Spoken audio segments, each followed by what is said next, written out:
यायला जरा उशीर झाला कारण आज जागतिक मधुमेह दिनानिमित्त एक दोन ठिकाणी कार्यक्रम पण होते आणि नेमका आज माझ्या एका शाळेच्या मित्राला पण जरा चेस्ट पेन झाला म्हणून तो हॉस्पिटलमध्ये ऍडमिट झाला. तर त्याचे एन्जिओग्राफी आणि बरंचसं स्टेंटिंगचे असे बरेचसे उद्योग जरा फोनवर चालले होते, पण तरी सुद्धा तुम्ही संयम ठेवलात आणि माझ्यासाठी थांबलात याबद्दल तुमच्या सगळ्यांचे मनापासून आभार मानतो. तसं तुम्हा सगळ्यांमध्ये येऊन वेगवेगळ्या विषयांवर चर्चा करणं हा खरंच माझ्यासाठी मी आनंदाचा आणि भाग्याचा क्षण मानतो.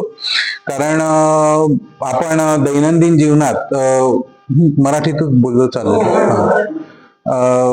दैनंदिन जीवनात आपण बरेचसे असे प्रॉब्लेम्स आपण बघतो किंवा आपण ते फील करतो, आपण ते जगतो ते सगळे प्रॉब्लेम्स. आणि मला खात्री आहे की ब्लड प्रेशर, हृदयविकाराचा झटका, पक्षाघाताचा झटका, डायबिटीज हे असे विषय आहेत की जे इथे बऱ्याचदा या पोडियमवर डिस्कस झाले असतील. त्याच्यामुळे डायबिटीज असतो, त्याच्यात शुगर वाढते, इन्शुलिन कमी होऊन जातं, याबद्दल आपल्या सगळ्या लोकांना सगळी माहिती आहे. कारण कुठल्या ना कुठल्या कारणाने सोशल मीडिया असू देत, दैनिक न्यूजपेपर असू देत, मासिकं असू देत, पुस्तकं असू देत, या ना त्या कारणाने आपण या विषयाबद्दल ऐकतो, बोलतो. आणि आपल्या घरात पण असे बरेचसे फॅमिली मेंबर्स असतात की ज्यांना डायबिटीज वगैरे असतात. तर खरं तर हा माझ्या अतिशय जवळचा विषय आणि याच्याबद्दल एक बरीचशी जो अभ्यास आहे हा झालेला आहे. पण आज आपण जर बघितलं तर या वर्षीची जो जागतिक मधुमेह दिन आहे त्याची थीम आहे diabetes at all stages. Stages म्हणजे काय? आयुष्याच्या सगळ्या स्टेजेस, मग ते बालपण असू द्या, थोडस मोठे होऊन आपण जे किशोरवयीन म्हणतो ते असू द्यात, प्रौढ असू द्यात आणि ज्येष्ठ नागरिक असू द्यात. तर आज सगळ्यांमध्येच आपल्याला डायबिटीज हा बघायला मिळतो.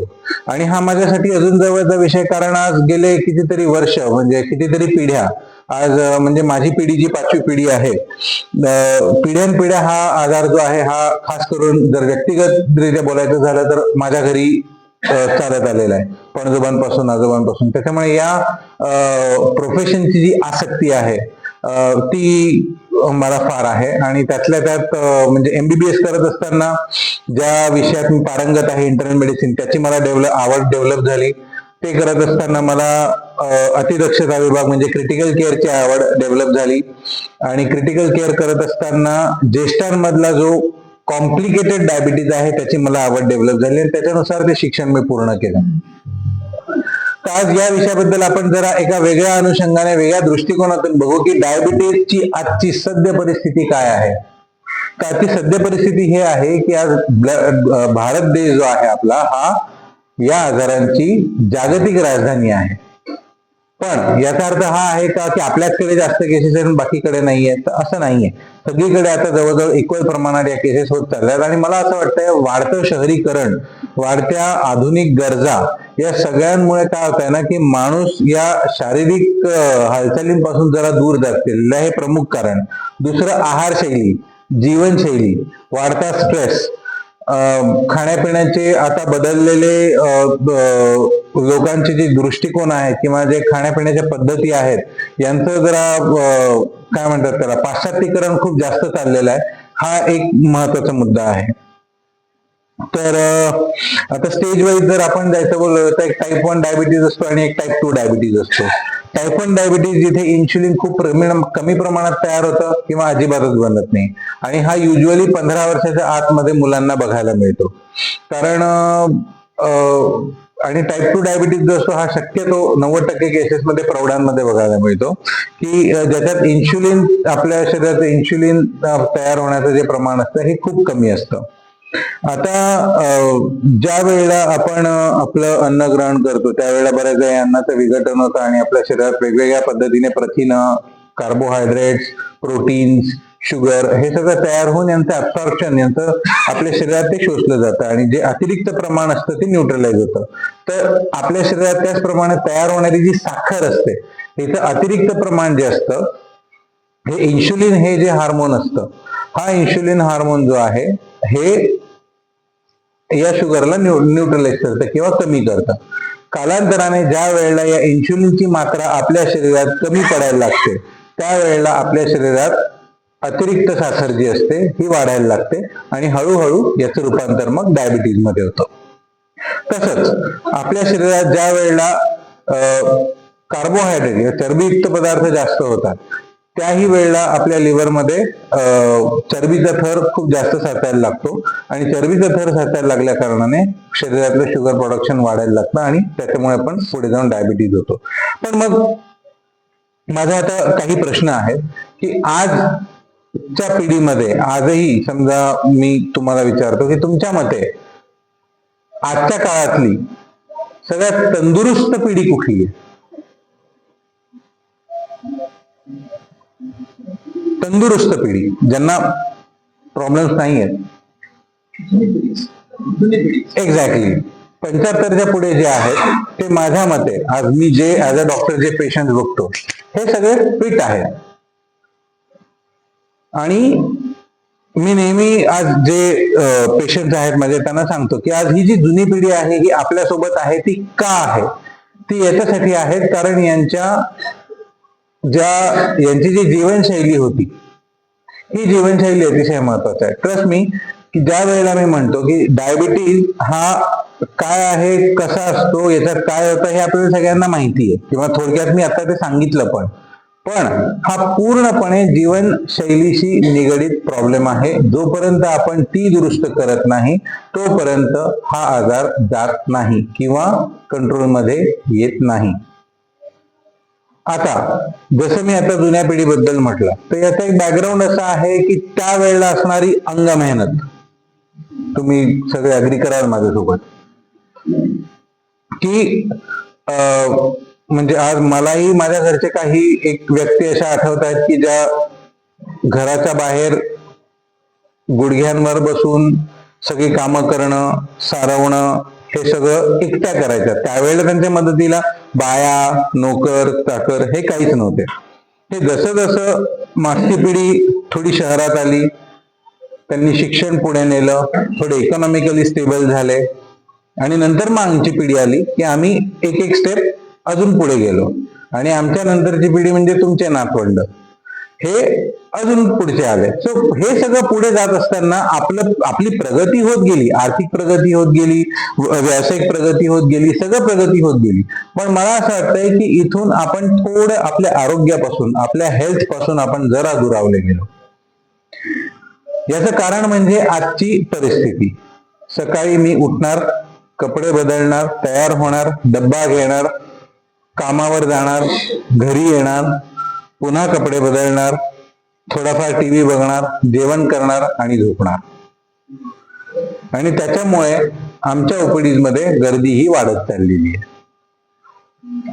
तर याच्यामुळे होतं काय आहे की आणि हे फक्त म्हणजे तरुण यांच्यामध्ये लिमिटेड न राहता आता हे याचा जो वयोमान आहे हे हळूहळू मागे होत चाललेलं आहे.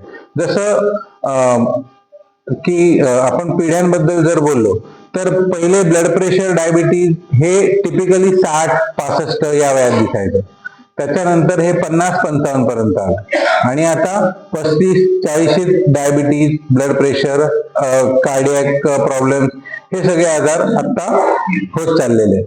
सो ही जर एक जीवनशैली जर बघितली आपण तर मला असं वाटतं याच्यात जरा बदलायची गरज आहे. आणि सगळ्यात मोठा प्रॉब्लेम जर ऍज अ डॉक्टर म्हणून मी जर हे करतो तर या आजाराची स्वीकृती.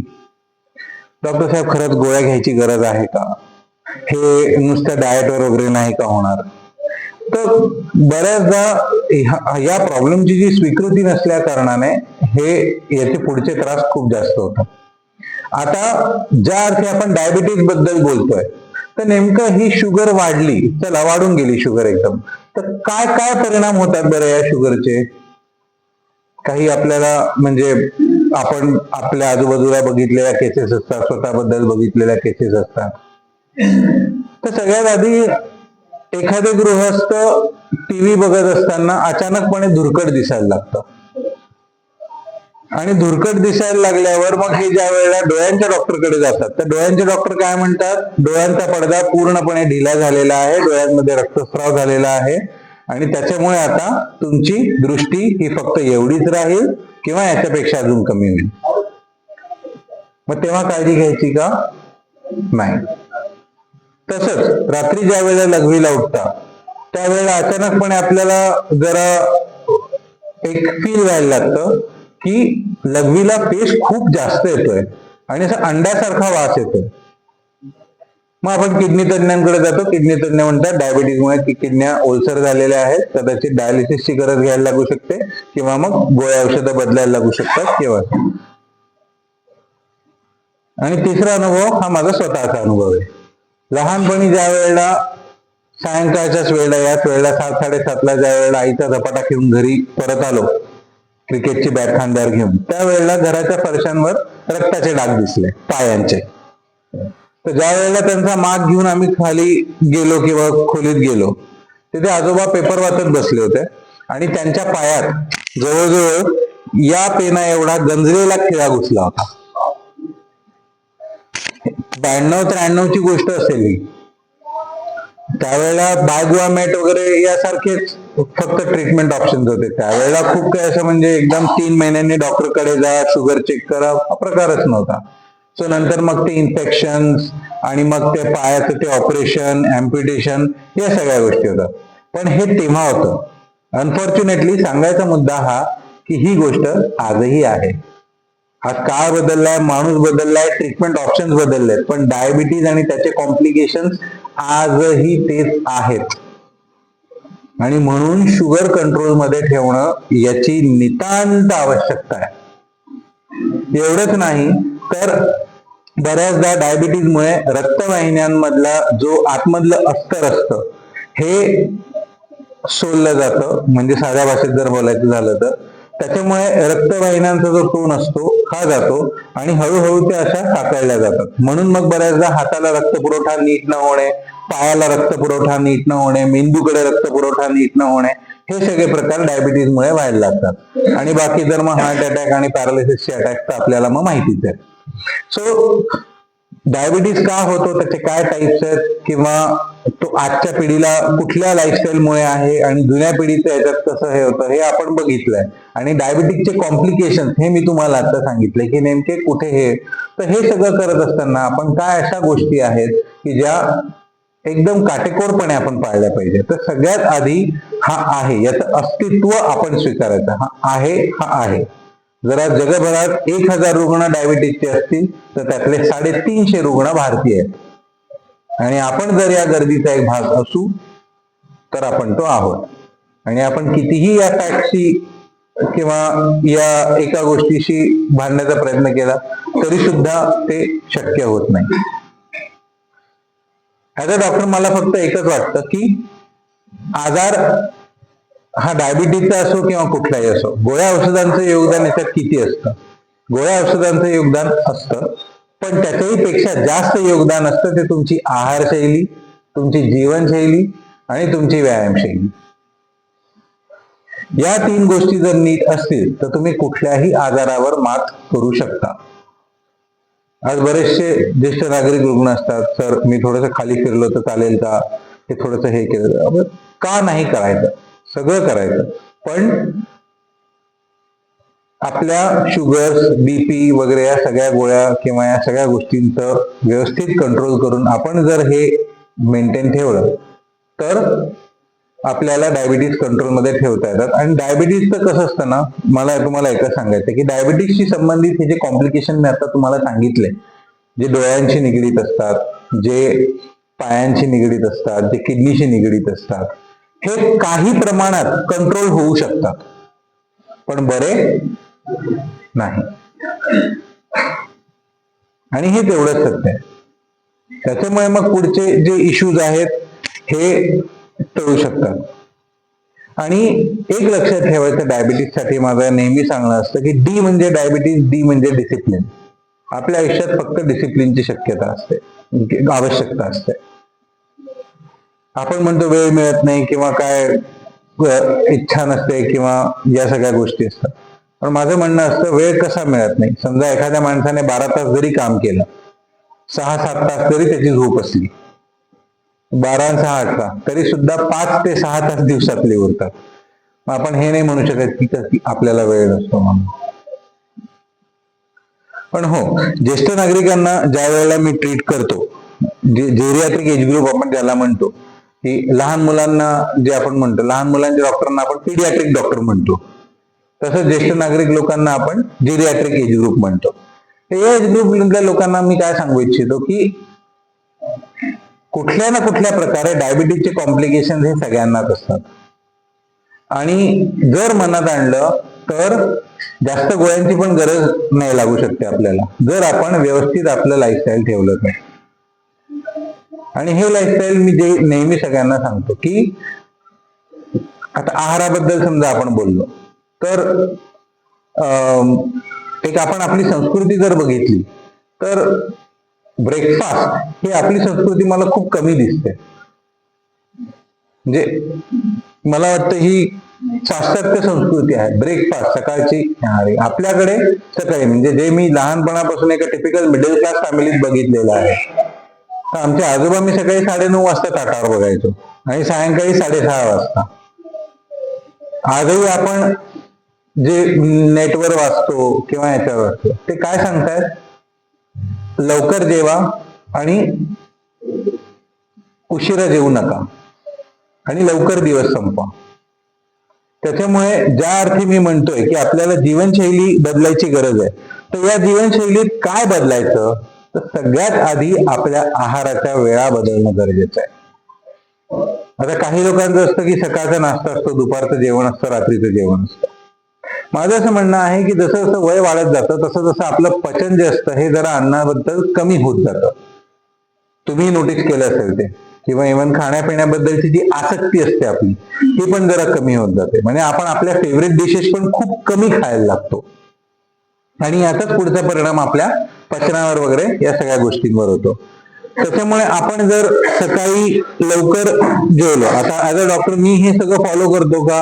हो, मी हे सगळं फॉलो करतो, कारण सकाळी हॉस्पिटलला जाताना 10-10:30 पूर्ण आपलं जेवण जे असतं सागर संगीत ते आपण जेवण करून ते केलं पाहिजे, आणि सायंकाळी 6:30 ते 7च्या दरम्यान आपलं संध्याकाळचं जेवण उरकलं पाहिजे, जे जरा थोडंसं लाईटर नोटवर असलं पाहिजे. त्याच्यामुळे काय होतं की ही पूर्ण पचनक्रिया जी असते हिला जरा वेळ मिळतो, अब्सॉर्प्शनला वेळ मिळतो, आणि दुसऱ्या दिवशी ऍसिडिटी, डोकंदुखी वगैरे सारखे त्रास आपल्याला सतवत नाही. आणि बऱ्याचदा ही जीवनशैली पटवून सांगितल्यावर, ही जीवनशैली अवलंबल्यावर बऱ्याच लोकांच्या अर्ध्या गोळ्या या कमी होऊन जातात. डायबिटीज असू देत किंवा ऍसिडिटी वगैरे हे जे असू देत, कारण हे सगळे पचनाशी संबंधित जे आजार असतात हे या जीवनशैलीत आणि आहारशैलीत केलेल्या बदलाने बरे होतात. याच्यात आपण कितीदा गोळ्या घेतो किंवा त्याच्याने फरक पडत नाही, कारण आपण जो चेंज करायचा असतो तो करत नाही. आणि दुसरं, किमान 30 ते 45 मिनिटं पायी चालणं हे कंपल्सरी आहे.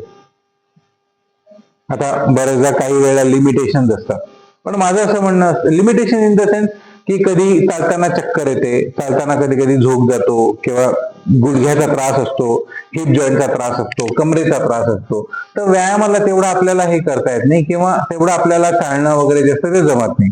पण अशा वेळेला माझं हे म्हणणं असतं की त्यातल्या त्यात आपण स्वतःला मोबिलाईज ठेवावं, स्वतःला आपण एक मोटिवेटेड ठेवावं, ते जास्त गरजेचं असतं. मग ते घरातल्या घरात चालणं का असेना, बाल्कनीत चालणं का असेना, टेरेसवर चालणं का असेना, पार्किंग मध्ये चालणं का असेना, पण मात्र हे चाललं पाहिजे.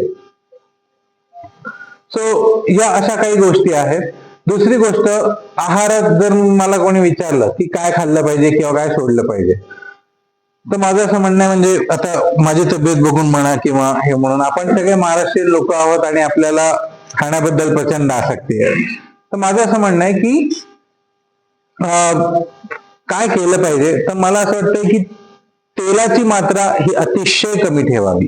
कुठलंही वापरा, पण अतिशय कमी प्रमाणात वापरा. आपल्याकडे डायबिटीस ट्रीट करताना सगळ्यात मोठा अडसर काय असतो माहितीये? वर्षभरातले आपले सण. दिवाळी नंतरचा 1 महिना माझ्याकडे गर्दी नसते, कारण सगळे पराक्रमी असतात. तो काय केलं पाहिजे आपण, तर खाताना शक्यतो आपण जे हे सांगतो काय केलं पाहिजे आणि काय नाही, सगळ्यात आधी तेल कमी वापरा. दुसरी गोष्ट, लवकर जेवा. जेवणातही खूप काही, आता काही लोक म्हणतात भात थांबवा, बटाटा थांबवा, हे थांबवा, ते थांबवा. आपण रोज खातो का बटाटा? मला तर आवडतो फार. सो असं नाहीये की तुम्ही पूर्ण त्याचा त्याग करावा. आपल्याला आपलंही आयुष्य एन्जॉय करता आलं पाहिजे. त्याच्यामुळे माझं असं म्हणणं आहे की त्याच्यावरती जास्त बंधनं नकोय. आता हे जे आपण म्हणतो की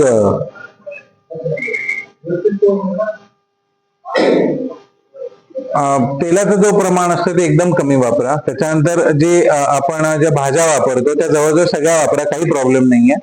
त्यातल्या त्यात बटाटा कमी वापरा, पण एकदमच वापरू नका असं मी कधीच म्हणत नाही. दुसरं, पोळ्यांचं रूपांतर जर भाकरीमध्ये झालं, नरम भाकऱ्यांमध्ये, तर त्याचा फायदा जास्त होतो. पण मग एकदमच फक्त कधी कधी भाकरी खाऊन कंटाळा तर एखाद दिवशी आपण पोळ्या वगैरे खा. तर सध्या कसं आहे, ग्लुटन आपल्या धान्यात खूप जास्त आढळतं, म्हणून बरेचसे लोक सांगतात की सध्या पोळ्या खाऊ नका म्हणून. पण मग एकदमच न बंद करता काही प्रमाणात आपण जर लिमिटेड जर ठेवलं तर काही त्रास होत नाही. दुसरं आणि सगळ्यात महत्वाचा आणि वादाचा मुद्दा म्हणजे भाताचा. ठीक आहे, कसं आहे ना, प्रॉब्लेम कॅलरीजचा असतो किंवा जे आपण उष्मांक घेतो किंवा आपण भात खातो. ठीक आहे, भात खाणं चुकीचं नाहीये, पण आज हे सगळं झाल्यावर लगेच आडवं पडणं किंवा लगेच बसून घेणं हे चुकीचं आहे, किंवा दुसऱ्या दिवशी अजिबातच व्यायाम न करणं हे अतिशय चुकीचं आहे. त्याच्यामुळे आपण जर फक्त इनटेक ठेवलं आणि आउटपुट काहीच दिलं नाही तर बस त्रास तर होणारच ना. भात मलाही फार आवडतो, मसाले भात झाला किंवा काय झालं, पण ज्या दिवशी दुसऱ्या दिवशी अर्धा तास जास्त चालतो त्या दिवशी माझ्या ट्रेनरला समजून जातं की याने काय काहीतरी खायची गडबड केली आहे. सो हे महत्वाचं असतं. आणि संध्याकाळच्या वेळेला मात्र दोन्ही वेळच्या जेवणांमध्ये सॅलडचं प्रमाण छानपैकी ठेवावं. काकडी म्हणा, गाजर म्हणा, बीट म्हणा, या सगळ्यांचं जे प्रमाण असतं हे सकाळी पण असलं पाहिजे, संध्याकाळी पण असलं पाहिजे. आणि संध्याकाळचं जे जेवण असतं ते लवकर असलं पाहिजे आणि जरा लाईटर नोटवर असलं पाहिजे. दशम्या म्हणू देत किंवा धिरडे, हे आपण कमी तेलात किंवा या सगळं केले पाहिजे. डायबिटीज मध्ये जर मला विचाराल तर फक्त तुम्ही दोन गोष्टी सोडा. एक, साखरेचा पूर्ण त्याग करा. हे मी नेहमी सांगतो. त्याचं कारण म्हणजे वजन कमी करायचा सगळ्यात पहिला नियम म्हणजे साखर बंद असली पाहिजे. मग तुम्ही डायबिटिक असा की तुम्ही डायबिटिक नसा, तुम्हाला जर वजन कंट्रोलमध्ये ठेवायचं असेल तर या साखरेचा त्याग केला पाहिजे. पण मग आता बऱ्याचदा आपण म्हणतो या साखरेचा त्याग म्हणजे आता कसं करायचं है ना. काही लोक म्हणतात नाही, आईंना जेवणानंतर थोडं दही साखर लागतच, किंवा एखादा गुलाबजाम तोंडात टाकलाच जातो, किंवा एखाद्या लग्नात वगैरे गेल्यावर थोडस हे सगळं होतं. पण मग माझं असं म्हणणं आहे की आपण जर साखर पूर्ण सोडली तर आपलं नुकसान काहीच होत नाही. पण ही भूक आपण फळांवर मिटवू शकतो. सफरचंद झालं, डाळिंब झालं, पपई झालं, या सगळ्या प्रकारची फळं आपण खाऊ शकतो. इव्हन काही लोक म्हणतात आंबा हा बंद केला पाहिजे. का बंद करायचा? फळांचा राजा आहे तो नाही बंद झाला पाहिजे. त्याच्यामुळे उन्हाळ्यात सगळ्यांना आंब्यांचा आस्वाद हा मिळालाच पाहिजे. पण आंब्यांचं तसं बघायला गेलं तर त्याची जी शुगर इंडेक्स असते ही जरा कमी असते इतर फळांच्या मानाने. सो म्हणून माझं असं म्हणणं आहे की आपल्याला डायबिटीज पण कंट्रोल ठेवता आला पाहिजे, आपल्याला आपला व्यायाम पण छान करता आला पाहिजे. हे जर आपण व्यवस्थित केलं तर आपण छानपैकी आपल्याला हवं ते खाऊ पण शकतो, गोड वगळता आणि तेलकट वगळता. कारण तसं जर बघितलं तर आपल्याकडे तेला तुपाचं प्रमाणच खूप जास्त आहे, त्याच्यामुळे कोलेस्ट्रॉलच्या लेवल्स वगैरे आपल्याकडे खूप जास्त येतात. तर हे जर आपल्याला नको असेल तर आपल्याला याच्यावर जरा कट डाऊन करणं गरजेचं असेल. तर हा झाला आहाराचा मुद्दा आणि व्यायामाचा मुद्दा.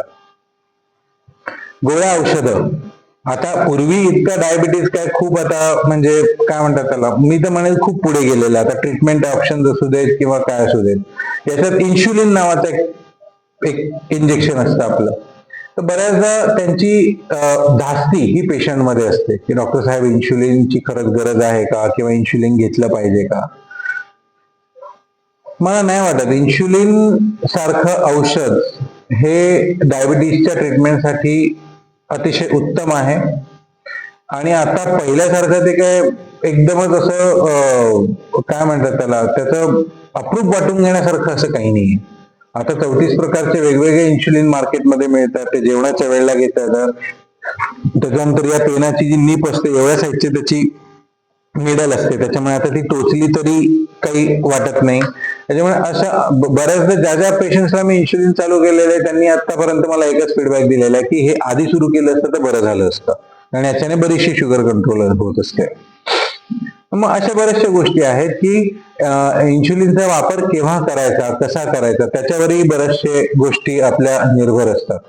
तर माझ्या मते मी एक डायबिटीज बद्दल जे संक्षिप्त किंवा टू द पॉइंट एक हा जो एक अभ्यास आहे किंवा ज्या गोष्टी तुम्हाला माहिती असणं, ज्येष्ठ नागरिक म्हणून माहिती असणं हे गरजेचं आहे. आता मला वाटतं एक थोडासा वेळ मी तुमच्या प्रश्न उत्तरांनाही दिला पाहिजे असं मला वाटतंय. तर काही तुमचे प्रश्न असतील कुठल्याही संबंधात तर प्लीज मला तुम्ही विचारू शकता. येस, इथून सुरुवात करूया. डॉक्टर साहेब म्हटले साखर पूर्ण बंद केली पाहिजे, तर त्याला पर्याय गुळ आहे का? गुळाबद्दल बऱ्याचशा थिअरीज आहेत सर, पण मग माझा नेहमी एक प्रश्न असतो, आर्टिफिशियल स्वीटनर म्हणा किंवा गुळ असू देत, चोराचे कपडे बदलून उपयोग काय? काम तेच असतं. हे बघा, तुम्ही आता समजा उदाहरणार्थ इथे आपण 1-2 गुलाबजाम खाल्ले, काय होईल? आपल्या शरीराला एक इंडिकेशन मिळेल की अतिरिक्त साखर आलेली आहे. त्याच्याने काय होईल? आपल्या शरीरातलं इन्शुलिन बाहेर येईल आणि त्या शुगरला न्यूट्रलाइज करायचा प्रयत्न करेल. त्यातले 100 समजा ती शुगर असेल तर त्यातलं 30 ते 40 इन्शुलिन न्यूट्रलाइज करेल. 60% शुगर तुमची एक्सेस शुगर म्हणून रक्तात विरघळत राहील. ठीक आहे. आता याच्याऐवजी तुम्ही गुळ खाल्ला किंवा आर्टिफिशियल स्वीटनर खाल्ला किंवा काय खाल्लं तर ते इन्शुलिन आहे. सिग्नल त्याला तोच जाईल, कारण तुमची चव ती गुळाची आहे, ती गोड आहे. आर्टिफिशियल स्वीटनर त्याची चव ती गोड आहे. ठीक आहे. पण ते इन्शुलिनला तो सिग्नल मिळेल, त्याच्यामुळे ते इन्शुलिन त्यालाही न्यूट्रलाइज करायला जाईल. सो म्हणून हे खूप काही येऊन उपयोग नसतो. त्याच्यामुळे या थिअरीज ज्या आहेत ते अजून सिद्ध नाहीये. तो एक इश्यू आहे. जी, डायबिटीसचा कंट्रोल करण्यासाठी डॉक्टर काही औषधं देतात. जी, त्याप्रमाणे तर पेपरमध्ये किंवा इतर ठिकाणी अशा जाहिराती येतात की हे घेतलं म्हणजे साखर कमी होईल, ते घेतलं म्हणजे साखर कमी होईल. जन्माचं भरपूर जाहिरात आहे. लांबून आपण तयार केलं सिरप आहे, ते घेतल्यानंतर साखर कंट्रोल मध्ये होते. हे खरं आहे का? मी खूप कॉमनली फेस करतो हा प्रश्न, पण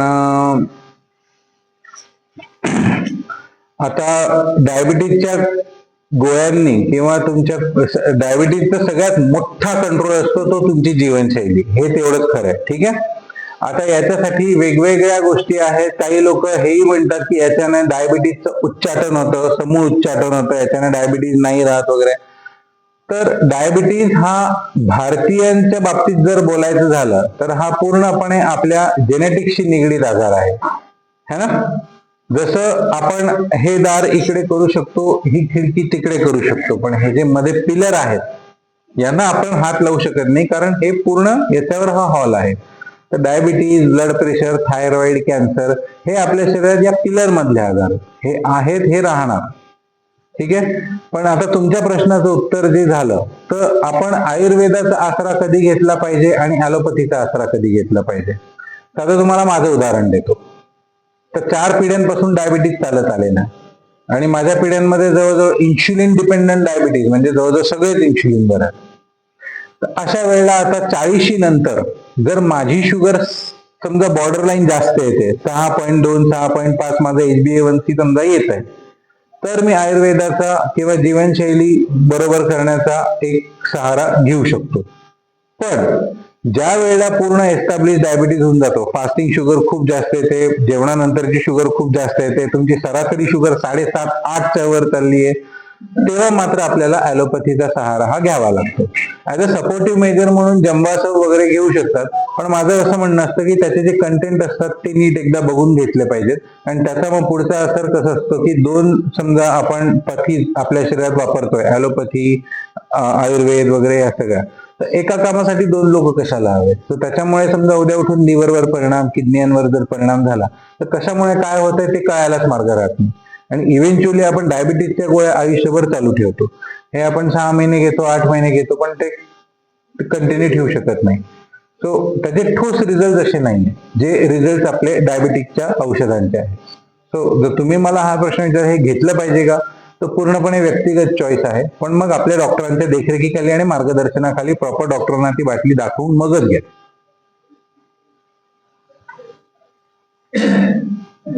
हो का?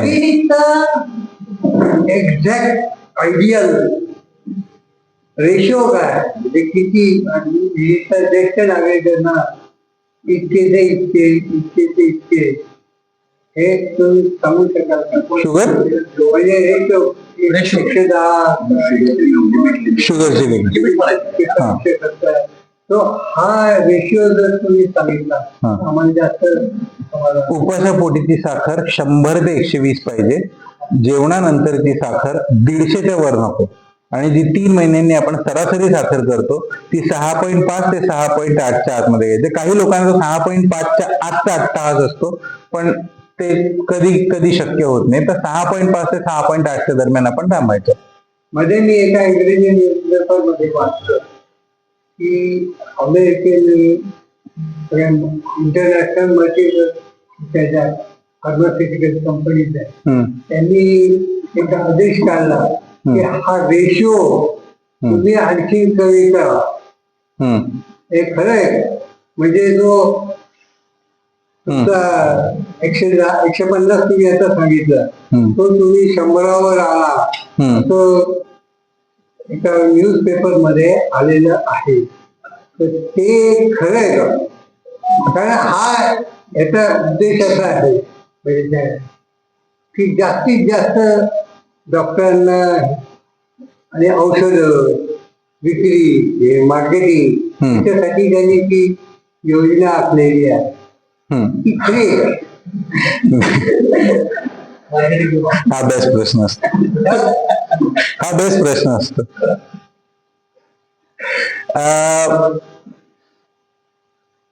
सगळ्यात आधी तर थँक्यू की तुम्ही हा एवढा बोल्ड प्रश्न इतक्या इझिली विचारला.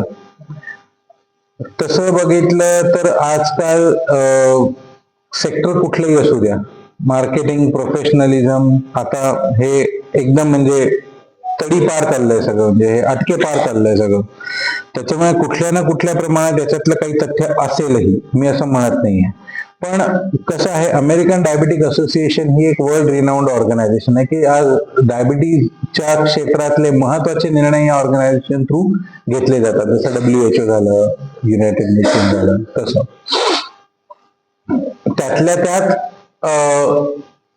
डायबिटिक आपल्याकडे काय रेशिओ आहे किंवा आपल्या पेशंटला कसा याचा त्रास होत नाहीये याच्यावर फोकस हा महत्वाचा असतो.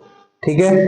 आता याचं साधं उदाहरण मी तुम्हाला देतो. आपण अभ्यास करताना पुस्तकात पॉइंट्स दिलेले असतात, 1, 2, 3, 4, 5, 6, 7, 8, 9, 10. ठीक आहे. आपण ते आपल्या आन्सर शीट मध्ये 1 ते 10 मध्ये तसे तसे लिहितो का? नाही. 10चा कधी कधी 8वा जातो, 8चा 10व्यावर येतो. तर एक्झॅक्टली हे तसंच असतं.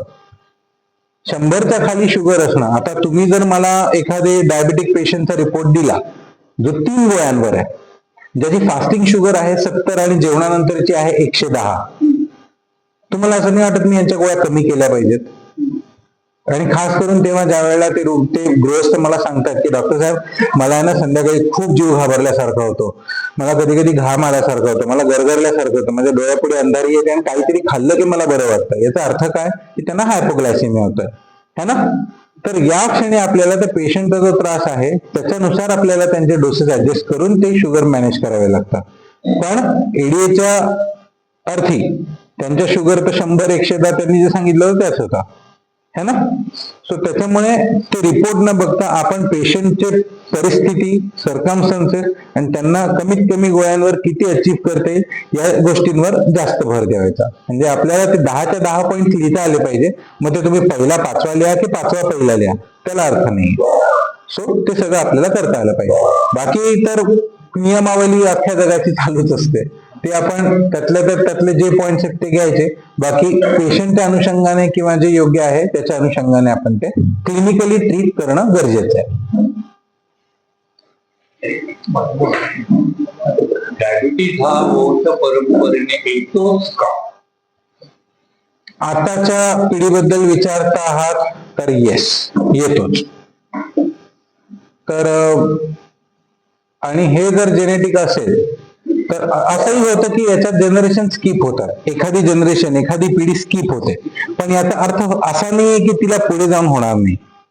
आता आमच्या याच्यात जवळजवळ सगळे जे वयस्कर आहेत त्यांना डायबिटीज हा 40-45 नंतर झालेला आहे. पण आमच्या जनरेशन मध्ये जी बहीण आहे तिला जे जुळे झाले, जे आता 9 वर्षाचे आहेत, या दोघांनाही टाईप 1 डायबिटीज आहे, दोघे इन्शुलिन डिपेंडंट आहे. सो तुमच्या जनरेशन मध्ये डायबिटीज येऊ शकतो, पण तो लेट स्टेजला येईल का अर्ली स्टेजला येईल याची गॅरंटी नाही आहे. म्हणजे कधी कधी तो मॅन्युफॅक्चरिंग डिफेक्टही असतो. डायबिटीजसाठी काही लोकांच्या बाबतीत 400 ते 450 पर्यंत शुगर म्हणजे म्हणतात आम्ही डॉक्टरने दिलेल्या गोळ्यांप्रमाणे गोळ्या घेतो, पण ती कमी होत नाही. त्यामुळे गोड खाणं काय खायचं किंवा नाही खायचं त्याचा काही फरक पडत नाही. आम्ही सगळं गोड खातो. त्रिवार मुद्रा या लोकांना मानाचा तो पण नाही, अतिशय डेंजरस आहे हे. आणि या हे सगळे गैरसमज असतात. याच्यात त्यांनी एक गोष्ट जाणून घेणं गरजेचं असते की आपल्याला आज हे बघा, या लेक्चर मधून आपण आज काय घेऊन जायचंय की आपल्याला सगळ्यांना माहितीये डायबिटीज काय आणि कॉम्प्लिकेशन्स काय. आपण काळजी का घेतली पाहिजे, आपण जीवनशैली का मेंटेन ठेवली पाहिजे, आपण का हे सगळं केलं पाहिजे. त्याचं कारण आहे की अँजिओग्राफी, प्लास्टी, बायपास, पॅरालिसिस आणि ते न्यूरोपॅथी हे सगळं झाल्यावरच सगळे पथ्य पाळायची का, माझा हा साधा सरळ प्रश्न आहे. जर ऍक्सिडेंट, हे बघा, येणाऱ्या संकटाची तीव्रता कमी होणे हा त्यामागचा एकमेव मुद्दा आहे, है ना. At the end of the day आपल्याला एकदम घणाघाती धडक हवी आहे की फक्त थोडं घासून गेलेलं हवंय, ते आपण ठरवायचं. धोका कशात जास्त आहे, आपण आपली काय. हे बघा कसं आहे की ऍज अ डॉक्टर एक आपले प्रयत्न करणं गरजेचं असतं, बट डेस्टिनी पण ही एक गोष्ट असते. त्याच्यामुळे या प्रकारचं जे एक फिलिंग असतं की आम्ही तर सगळं खातो, 400-450 शुगरवरही आम्हाला, तर यांना फक्त आपण मानाचा मुद्रा देऊ शकतो. आई साहेबांचा काही प्रश्न असेल तर प्लीज. आहाराबद्दल अजून कोणीच काहीच नाही विचारलं.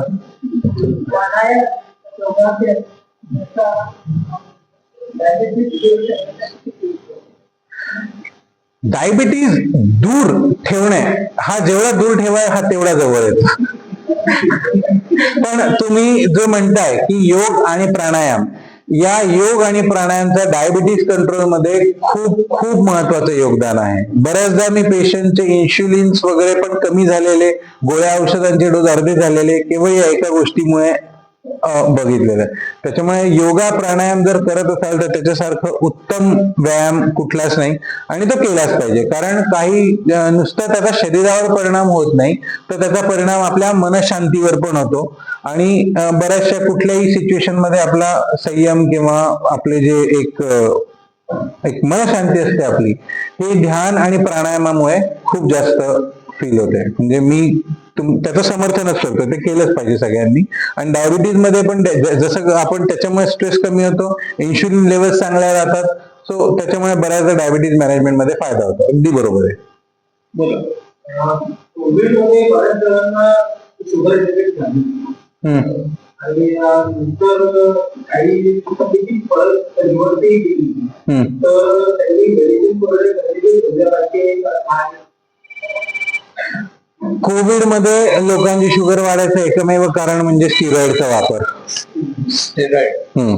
पण मग त्यावेळी आमच्या समोर दुसरा पर्याय नव्हता. आमच्या समोर अख्ख्या जगासमोर दुसरा पर्याय नव्हता.